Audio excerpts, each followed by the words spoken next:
Federalist No. 69, The Real Character of the Executive.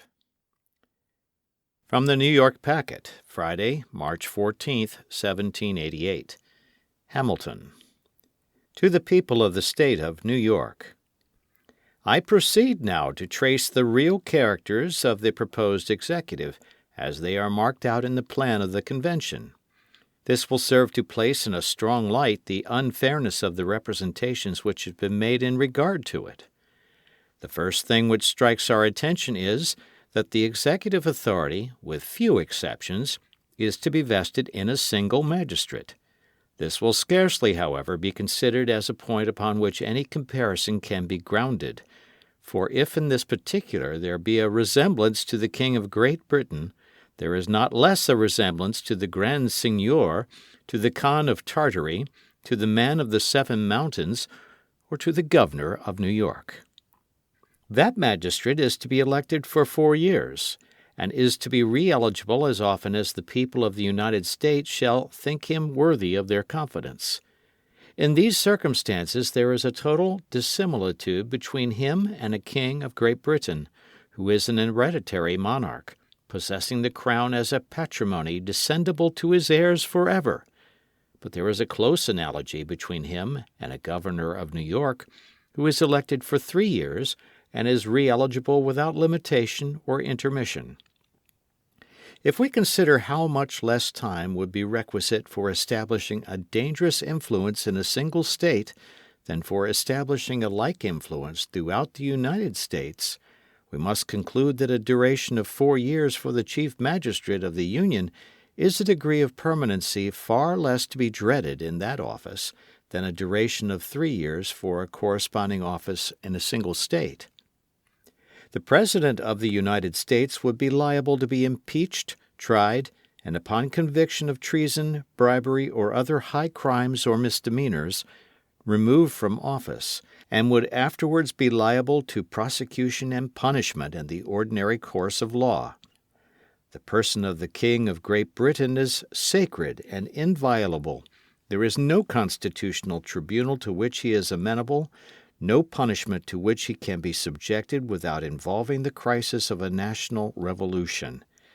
In this delicate and important circumstance of personal responsibility, the President of Confederated America would stand upon no better ground than a Governor of New York, and upon worse ground than the Governors of Maryland and Delaware. The President of the United States is to have power to return a bill, which shall have passed the 2 branches of the legislature, for reconsideration, and the bill so returned is to become a law if upon that reconsideration it be approved by 2/3 of both houses. The King of Great Britain, on his part, has an absolute negative upon the acts of the 2 houses of Parliament. The disuse of that power for a considerable time past does not affect the reality of its existence, and is to be ascribed wholly to the Crown's having found the means of substituting influence to authority, or the art of gaining a majority in one or other of the 2 houses, to the necessity of exerting a prerogative which could seldom be exerted without hazarding some degree of national agitation. The qualified negative of the President differs widely from this absolute negative of the British sovereign, and tallies exactly with the revisionary authority of the Council of Revision of this state, of which the Governor is a constituent part. In this respect, the power of the President would exceed that of the Governor of New York, because the former would possess singly what the latter shares with the Chancellor and judges, but it would be precisely the same with that of the Governor of Massachusetts, whose constitution as to this article seems to have been the original from which the Convention have copied. The President is to be the Commander-in-Chief of the Army and Navy of the United States and of the militia of the several states when called into the actual service of the United States. He is to have power to grant reprieves and pardons for offenses against the United States, except in cases of impeachment, to recommend to the consideration of Congress such measures as he shall judge necessary and expedient, to convene, on extraordinary occasions, both houses of the legislature or either of them, and, in case of disagreement between them with respect to the time of adjournment, to adjourn them to such time as he shall think proper. To take care that the laws be faithfully executed, and to commission all officers of the United States. In most of these particulars, the power of the President will resemble equally that of the King of Great Britain and of the Governor of New York. The most material points of difference are these. First, the President will have only the occasional command of such part of the militia of the nation as by legislative provision shall be called into the actual service of the Union.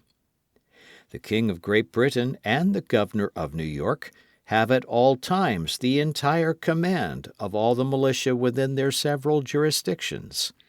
In this article, therefore, the power of the President would be inferior to that of either the monarch or the governor.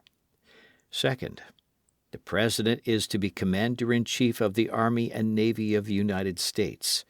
In this respect his authority would be nominally the same with that of the King of Great Britain, but in substance much inferior to it.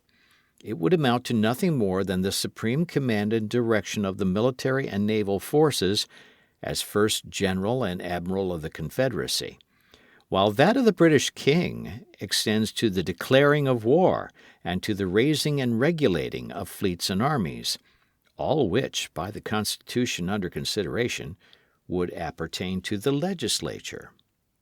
The Governor of New York, on the other hand, is by the Constitution of the state vested only with the command of its militia and navy.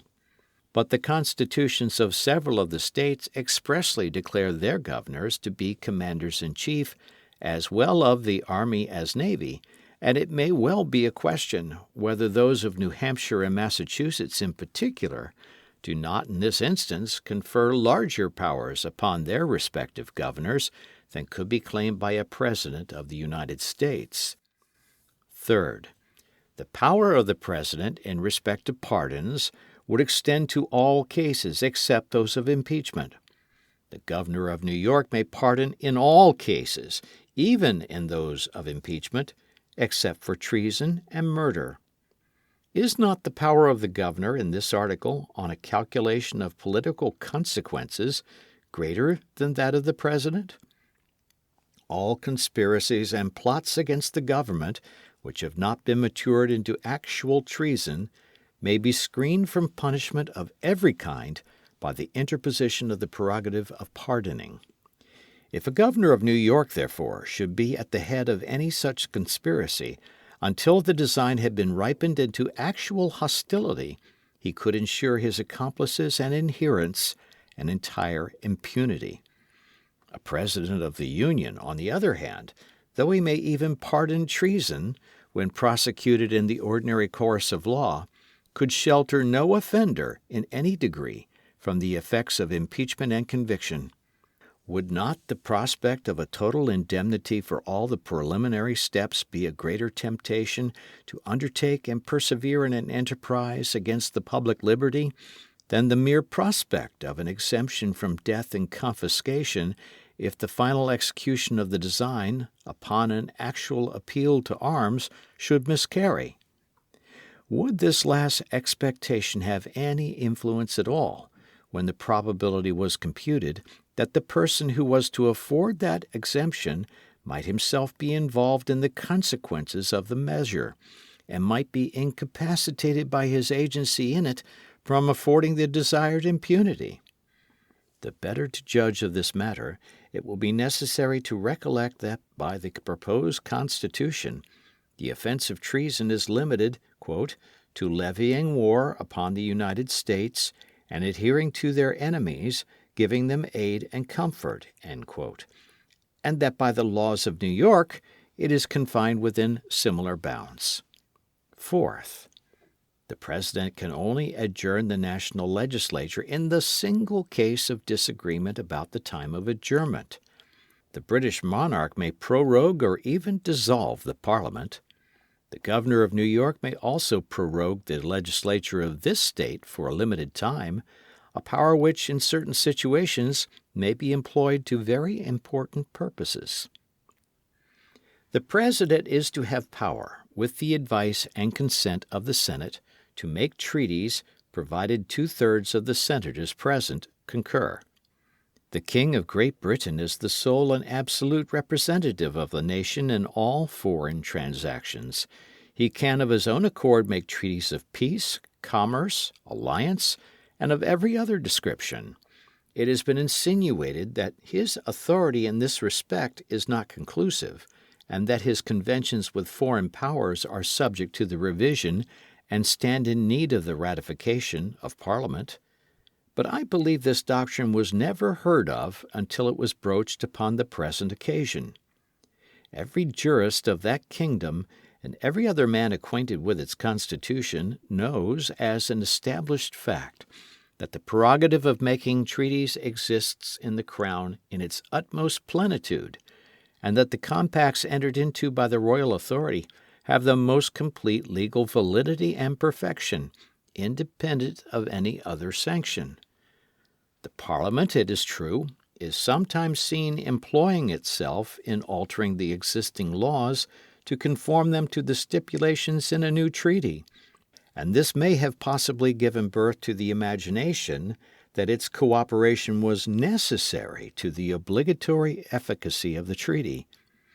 But this parliamentary interposition proceeds from a different cause, from the necessity of adjusting a most artificial and intricate system of revenue and commercial laws to the changes made in them by the operation of the treaty, and of adapting new provisions and precautions to the new state of things to keep the machine from running into disorder. In this respect, therefore, there is no comparison between the intended power of the President and the actual power of the British sovereign. The one can perform alone what the other can do only with the concurrence of a branch of the legislature. It must be admitted that, in this instance, the power of the federal executive would exceed that of any state executive. But this arises naturally from the sovereign power which relates to treaties. If the Confederacy were to be dissolved, it would become a question whether the executives of the several states were not solely invested with that delicate and important prerogative. The President is also to be authorized to receive ambassadors and other public ministers. This, though it has been a rich theme of declamation, is more a matter of dignity than of authority. It is a circumstance which will be without consequence in the administration of the government, and it was far more convenient that it should be arranged in this manner than that there should be a necessity of convening the legislature, or one of its branches, upon every arrival of a foreign minister, though it were merely to take the place of a departed predecessor. The President is to nominate, and, with the advice and consent of the Senate, to appoint ambassadors and other public ministers, judges of the Supreme Court, and in general all officers of the United States established by law, and whose appointments are not otherwise provided for by the Constitution. The King of Great Britain is emphatically and truly styled the Fountain of Honor. He not only appoints to all offices, but can create offices. He can confer titles of nobility at pleasure, and has the disposal of an immense number of church preferments. There is evidently a great inferiority in the power of the President in this particular to that of the British King, nor is it equal to that of the Governor of New York, if we are to interpret the meaning of the Constitution of the state by the practice which has obtained under it. The power of appointment is with us lodged in a council, composed of the Governor and 4 members of the Senate, chosen by the Assembly. The Governor claims and has frequently exercised the right of nomination, and is entitled to a casting vote in the appointment. If he really has the right of nominating, his authority is in this respect equal to that of the President, and exceeds it in the article of the casting vote. In the national government, if the Senate should be divided, no appointment could be made. In the government of New York, if the council should be divided, the governor can turn the scale and confirm his own nomination. If we compare the publicity which must necessarily attend the mode of appointment by the President and an entire branch of the national legislature with the privacy in the mode of appointment by the Governor of New York, closeted in a secret apartment with at most 4, and frequently with only 2 persons, and if we at the same time consider how much more easy it must be to influence the small number of which a council of appointment consists, than the considerable number of which the National Senate would consist, we cannot hesitate to pronounce that the power of the Chief Magistrate of this state in the disposition of offices must in practice be greatly superior to that of the Chief Magistrate of the Union. Hence it appears that, except as to the concurrent authority of the President in the article of treaties, it would be difficult to determine whether that magistrate would, in the aggregate, possess more or less power than the Governor of New York. And it appears yet more unequivocally that there is no pretense for the parallel which has been attempted between him and the King of Great Britain. But to render the contrast in this respect still more striking, it may be of use to throw the principal circumstances of dissimilitude into a closer group. The President of the United States would be an officer elected by the people for 4 years. The King of Great Britain is a perpetual and hereditary prince. The one would be amenable to personal punishment and disgrace. The person of the other is sacred and inviolable. The one would have a qualified negative upon the acts of the legislative body. The other has an absolute negative. The one would have a right to command the military and naval forces of the nation. The other, in addition to this right, possesses that of declaring war and of raising and regulating fleets and armies by his own authority. The one would have a concurrent power with a branch of the legislature in the formation of treaties. The other is the sole possessor of the power of making treaties. The one would have a like concurrent authority in appointing to offices. The other is the sole author of all appointments. The one can confer no privileges whatever.